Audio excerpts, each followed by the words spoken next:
సముద్రం ఒడ్డున నివసించే ఒక సాధారణ మత్స్యకారుడి జీవితంలో ఏమి జరుగుతుందో మీరు ఊహించగలరా? తను పేదరికంలో జీవిస్తూ ప్రతిరోజు వల వేసి చేపల కోసం పోరాడుతాడు. కాని ఏసేపటికి అతని వలలో చేపలు పడకపోవడం, ఆయన కుటుంబం ఆకలితో ఎదురుచూసే దృశ్యాలు మీ హృదయాన్ని తాకకుండా ఉండవు. అతని జీవితంలో ఒక రోజు అద్భుతం చోటు చేసుకుంటుంది. సముద్రంలో ఒక అద్భుతమైన మఖ్లూక్, అర్ధం మానవుడు అర్ధం చేప, అతనితో ప్రత్యక్షంగా మాట్లాడుతుంది. ఇంతకీ ఈ మఖ్లూక్ అతనికి ఏమి బహుమతులు ఇస్తాడో, జీవితాన్ని మార్చేస్తాడో, పేదరికం నుండి ధనవంతుడి స్థితికి అతన్ని ఎలా తీసుకువెళ్తాడో చూడండి. ఈ కథలో మీరు చూడబోయే అంశాలు: నిజమైన స్నేహం మరియు విశ్వాసం, అద్భుతమైన సముద్రీయ మఖ్లూక్ల రహస్య లోకం, కష్టకాలంలో దయ మరియు దానశీలత వల్ల వచ్చే అదృష్టం, నమ్మకానికి ప్రతిఫలంగా వచ్చే అపారం సంపద. సంక్షిప్తంగా, ఇది కేవలం మత్స్యకారుడి కథ కాదు. ఇది మానవీయత, దయ, ధైర్యం మరియు అద్భుతాల కదలికతో మీ మనసును స్పర్శించే ఒక జీవితాంతం జ్ఞాపకం కావలసిన కథ.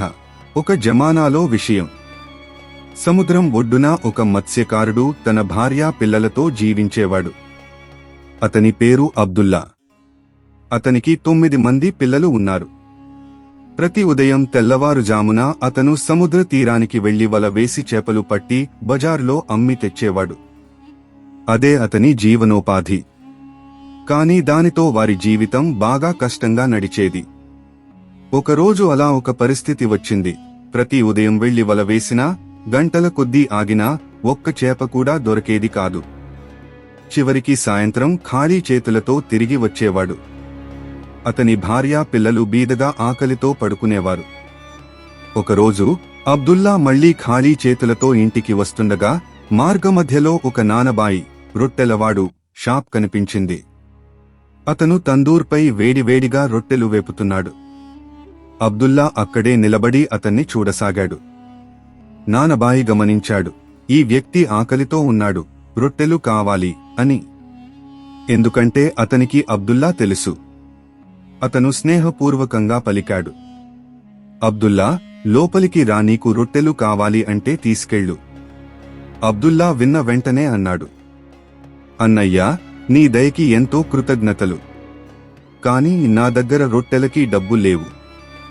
నానబాయి అన్నాడు, అది పర్లేదు, నువ్వు రొట్టెలు తీసుకెళ్ళు, డబ్బు తరువాత ఇవ్వు.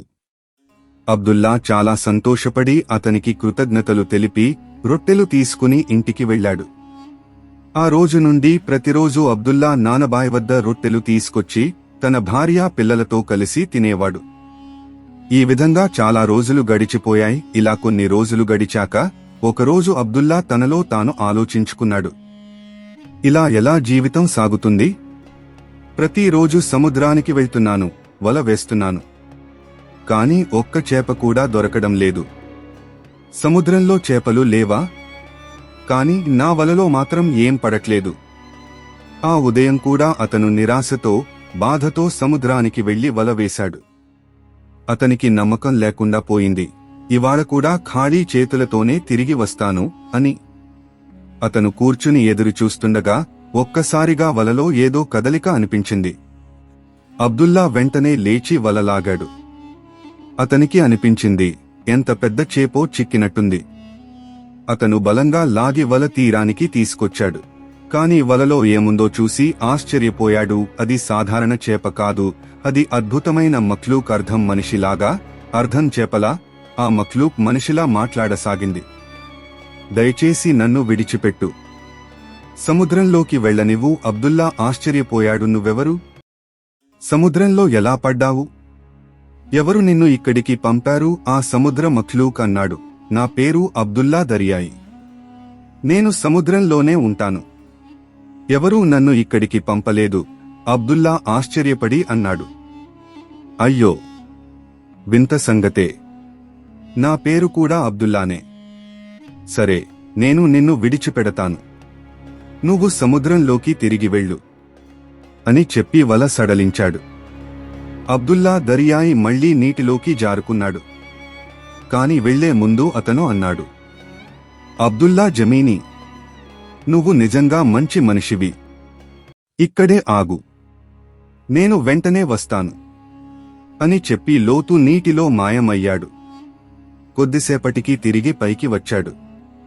అతని చేతుల్లో మెరిసే హీరాలు, ముత్యాలు ఉన్నాయి. అబ్దుల్లా దర్యాయి అన్నాడు, ఇవి తీసుకో. నా దగ్గర పాత్ర లేదు కాబట్టి ఇంకాస్త తేవలేకపోయాను, లేకపోతే నీకోసం మరింత తెచ్చేవాడిని. అబ్దుల్లా జమీని అవాక్కయ్యాడు. ఇలాంటి ముత్యాలు నేను ఎప్పుడూ చూడలేదు.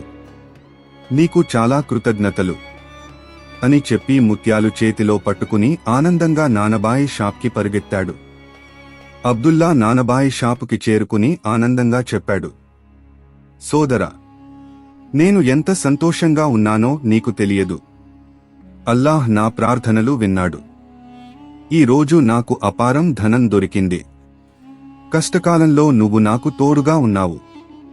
కనుక ఈ ముత్యాలలో కొన్నింటిని నువ్వు తీసుకో అని చెప్పి అతనికి ముత్యాలు ఇచ్చాడు. ఆ రాత్రి అబ్దుల్లా ఇంట్లో పిల్లలకు కేవలం రొట్టెలే కాదు, పచ్చళ్ళు, మాంసం, పండ్లు, ఇంకా ఎన్నో రుచికరమైన వంటకాలు కూడా దొరికాయి. కొన్ని రోజులు గడిచాక అబ్దుల్లా జమీని తనలో తాను ఆలోచించాడు, అబ్దుల్లా దర్యాయి నాకు ఎంత ఉపకారం చేశాడు. నేను కూడా అతనికి బహుమతి ఇవ్వాలి. అతను బజారుకు వెళ్లి పండ్లతో నిండిన ఒక పెద్ద టోకరిని కొనుగోలు చేశాడు. ఆ టోకరిని తీసుకుని సముద్రం ఒడ్డుకు వెళ్లి గట్టిగా పిలిచాడు, అబ్దుల్లా దర్యాయి, చూడు, నేను నీకోసం ఏమి తెచ్చానో. సముద్రం మీద నీరు కదిలింది. అబ్దుల్లా దర్యాయి తన తలను బయటకు తీసి అన్నాడు, అబ్దుల్లా అన్నా, ఏమైంది? అబ్దుల్లా జమీని టోకరిని ముందుకు చాచి అన్నాడు, ఇదిగో నీకోసం తీసుకొచ్చిన బహుమతి. అబ్దుల్లా దర్యాయి ఆశ్చర్యంతో లోపల చూశాడు. వావ్, ఎంత తాజా పండ్లు! ఆపిల్లు, అరటి పండ్లు, ద్రాక్ష పండ్లు, దానిమ్మలు! ఎంత అందమైన బహుమతి! ధన్యవాదాలు నా సోదరా. తర్వాత అన్నాడు, నువ్వు ఎంత కష్టాల్లో ఉన్నావో నాకు తెలుసు. ఇక్కడే వేచి ఉండు, నేను వెంటనే వస్తాను అని చెప్పి టోకరిని పట్టుకుని నీటిలో మాయమయ్యాడు. కొంతసేపటికి తిరిగి వచ్చాడు. కాని ఇప్పుడు ఆ టోకరి ముత్యాలతో నిండిపోయింది. అతను అన్నాడు, ఇది అన్నీ నా బహుమతిగా నీకోసం. తీసుకో, ఉపయోగించుకో. అబ్దుల్లా జమీని ఆశ్చర్యపడి అన్నాడు, అయ్యో, ఇంతటి ముత్యాలు! అబ్దుల్లా దర్యాయి నవ్వుతూ చెప్పాడు, నా దగ్గర ఇంకా చాలా ఉన్నాయి. ఇవన్నీ నీ అవసరానికి తీసుకెళ్ళు. అబ్దుల్లా జమీని ఆ బహుమతిని స్వీకరించి ఆనందంగా నానబాయి షాపుకి వెళ్లాడు. ఈసారి అతను నానబాయికి 3 పెద్ద ముష్టి నిండా ముత్యాలు ఇచ్చాడు. మిగిలినవి తన ఇంటికి తీసుకెళ్లాడు. అబ్దుల్లా జమీని ఇప్పుడు ధనికుడయ్యాడు. కాని అతని హృదయం మారలేదు. అతను ఇంకా వినయంగా, కృతజ్ఞతతో జీవించాడు. ఒకరోజు నానబాయి అతనితో అన్నాడు, సోదరా, ఇప్పుడు నీ దగ్గర ధనం ఉంది. మనం ఒక పెద్ద వ్యాపారం మొదలు పెట్టుదాం. అబ్దుల్లా జమీని నవ్వుతూ అన్నాడు, ధనం అంటే మనకోసం మాత్రమే కాదు, ఇతరులకు ఉపయోగపడేలా ఉండాలి. మనం ముందుగా పేదలకు సహాయం చేద్దాం, తర్వాత వ్యాపారం చేద్దాం. అలా ఇద్దరూ నిర్ణయించి పేదలకు ఆహారం, బట్టలు పంచారు. అనాథల పెళ్లిళ్లకు ఖర్చు చేశారు. పట్టణమంతా వాళ్లను ప్రశంసించింది. కొన్ని రోజుల తర్వాత మళ్లీ అబ్దుల్లా జమీని సముద్రం దగ్గరకు వెళ్లి అబ్దుల్లా దర్యాయిని కలిశాడు. అతను అన్నాడు, సోదరా, నీ సహాయం వల్ల నా జీవితం మారిపోయింది. నేను నీకు ఎలా కృతజ్ఞత చెప్పాలో తెలియడం లేదు. అబ్దుల్లా దర్యాయి నవ్వుతూ అన్నాడు, కృతజ్ఞత చెప్పాల్సిన అవసరం లేదు. మనం సోదరులం. నీ ఆనందమే నా ఆనందం. ఆ సమయంలో అబ్దుల్లా దర్యాయి తన లోకం గురించి చెప్పాడు. సముద్రం లోపల మా రాజ్యం ఉంది. అక్కడ ముత్యాలు, రత్నాలు అపారం. కాని మేము భూమి మీద జీవించలేం. నీకు అవసరమైతే నేను ఎప్పుడూ సహాయం చేస్తాను. ఒకరోజు పట్టణంలో కరువు వచ్చింది. వర్షం లేక పంటలు ఎండిపోయాయి. ప్రజలు ఆకలితో విలవిలలాడారు. అబ్దుల్లా జమీని ఆ దుస్థితిని చూసి వెంటనే సముద్రం దగ్గరకు వెళ్లాడు. అబ్దుల్లా దర్యాయి, నా సోదరా, మన పట్టణం కష్టాల్లో ఉంది. ప్రజలు ఆకలితో ఉన్నారు. నువ్వు ఏదైనా సహాయం చేయగలవా? అబ్దుల్లా దరియాయి క్షణం ఆలోచించి అన్నాడు. వేచి ఉండు అని చెప్పి సముద్రం లోపలికి వెళ్లి కొంతసేపటికి పెద్ద బుట్టలతో తిరిగి వచ్చాడు. వాటిలో అన్నం, గోధుమలు, ఖర్జూరాలు, చేపలు, ఇంకా ఎన్నో వస్తువులు ఉన్నాయి. అతను అన్నాడు, ఇవన్నీ తీసుకెళ్లి ప్రజలకు పంచు. అబ్దుల్లా జమీని వాటిని పట్టణానికి తీసుకెళ్లి పంచాడు. ప్రజలు ఆనందంతో ఏడ్చారు. అల్లాహ్ నీకు మేలు చేయాలి అబ్దుల్లా అని అందరూ ప్రార్థించారు. పట్టణం మళ్లీ సుఖ సమృద్ధిగా మారింది. ప్రజలందరూ అబ్దుల్లా జమీని పేరును గౌరవంగా జపించసాగారు. కాని అతను ఎప్పుడూ చెప్పేది ఒక్కటే, ఇది నా శక్తి కాదు. ఇది నా సోదరుడు అబ్దుల్లా దరియాయి సహాయం వల్లే సాధ్యమైంది. ఒకరోజు రాజు ఈ సంగతిని విని ఆశ్చర్యపోయాడు. అతను అబ్దుల్లా జమీనిని పిలిపించి అడిగాడు, ఇది నిజమా? సముద్రంలో నీకు ఒక సోదరుడు ఉన్నాడని, అతను నీకు ముత్యాలు, ఆహారం ఇస్తాడని? అబ్దుల్లా జమీని వినయంగా సమాధానం ఇచ్చాడు, అవును మహారాజా. అతను నాకు కష్టకాలంలో తోడుగా ఉన్నాడు. అతని పేరు అబ్దుల్లా దరియాయి. రాజు ఆశ్చర్యపడి అన్నాడు, నేను ఆ అద్భుత సోదరుణ్ణి చూడాలి. తరువాత రోజు అబ్దుల్లా జమీని రాజును సముద్రం దగ్గరకు తీసుకెళ్లాడు. అతను గట్టిగా పిలిచాడు, అబ్దుల్లా దరియాయి, చూడు, ఈ రోజు నీకు మా రాజును పరిచయం చేయడానికి వచ్చాను. సముద్రం కదిలింది. నీటిలోంచి అబ్దుల్లా దరియాయి బయటకొచ్చాడు. అతని రూపం చూసి రాజు విస్తుపోయాడు. అబ్దుల్లా దరియాయి నమస్కరించి అన్నాడు, మహారాజా, మీకు వందనాలు. నేనో సాధారణ సముద్రవాసిని. నా సోదరుడు అబ్దుల్లా జమీని నన్ను ఎంతో ప్రేమిస్తాడు. నేను కూడా అతన్ని గౌరవిస్తాను. రాజు ఆనందంతో అన్నాడు, మీరు నిజంగా అద్భుతమైనవారు. మీరు ఇద్దరూ సోదరుల మధ్య ఉన్న బంధం అందరికీ ఆదర్శం కావాలి. రాజు, అబ్దుల్లా జమీని, అబ్దుల్లా దరియాయి ముగ్గురూ కొంతసేపు కలిసి మాట్లాడుకున్నారు. చివరగా రాజు పట్టణ ప్రజలకు ఒక ప్రకటన చేశాడు, ప్రజలారా, మన అబ్దుల్లా జమీని నిజమైన దయామూర్తి. అతని వల్లే మనం కష్టకాలంలో బ్రతికాము. ఇకపై అతని మాటలు గౌరవించాలి. ప్రజలు గట్టిగా అబ్దుల్లా జమీనికి జయము అని నినదించారు. రాజు వెళ్లిన తరువాత అబ్దుల్లా జమీని మరియు అబ్దుల్లా దరియాయి ఇద్దరూ ఒడ్డున కూర్చుని మనసారా మాట్లాడుకున్నారు. అబ్దుల్లా జమీని అన్నాడు, సోదరా, నీ వల్ల నా జీవితం మారింది. కాని ఒకరోజు నేను ఈ లోకం వదిలి వెళ్లిపోతాను. నీకు నన్ను గుర్తు చేసుకుంటూ ఉండాలి.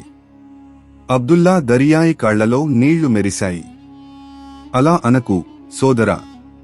నేను నీ లేని లోకం ఊహించలేను. కాని ఇది అల్లాహ్ చిత్తం. ఆయనను ఎవరూ ఆపలేరు. సమయం గడుస్తూ పోయింది. అబ్దుల్లా జమీని ఇప్పుడు వృద్ధుడయ్యాడు. అతని జుట్టు తెల్లగా మారింది. పిల్లలు పెరిగి పెద్దవారయ్యారు. పట్టణ ప్రజలు ఇంకా అతనిని గౌరవంగా చూస్తూనే ఉన్నారు. ఒకరోజు అతను సముద్రం ఒడ్డున కూర్చుని మెల్లగా అన్నాడు, సోదరా అబ్దుల్లా దరియాయి, నా చివరి రోజులు దగ్గర పడ్డాయి. ఆ శబ్దం విని అబ్దుల్లా దరియాయి వెంటనే బయటకొచ్చాడు. అతని ముఖం దిగులుగా ఉంది. నన్ను విడిచి వెళ్లిపోతావు అన్న ఆలోచన నన్ను బాధిస్తోంది.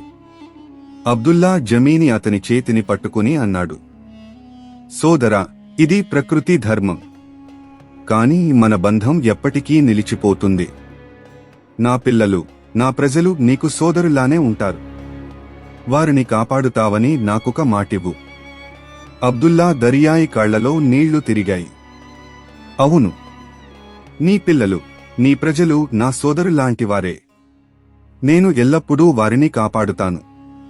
కొన్ని రోజులకు అబ్దుల్లా జమీని తన మంచంపై ప్రశాంతంగా చివరి శ్వాస విడిచాడు. పట్టణమంతా దుఃఖంలో మునిగిపోయింది. కాని అందరూ గుర్తు చేసుకున్నారు, అతను నిజమైన దానశీలి, నిజమైన సోదరుడు. అబ్దుల్లా దరియాయి సముద్రం లోపల కూర్చుని కంటతడి పెట్టుకున్నాడు. అతని హృదయంలో ఒకే మాట వినిపించింది, మన బంధం ఎప్పటికీ ముగియదు. నీ పేరు ఎల్లప్పుడూ జీవిస్తుంది నా సోదరా.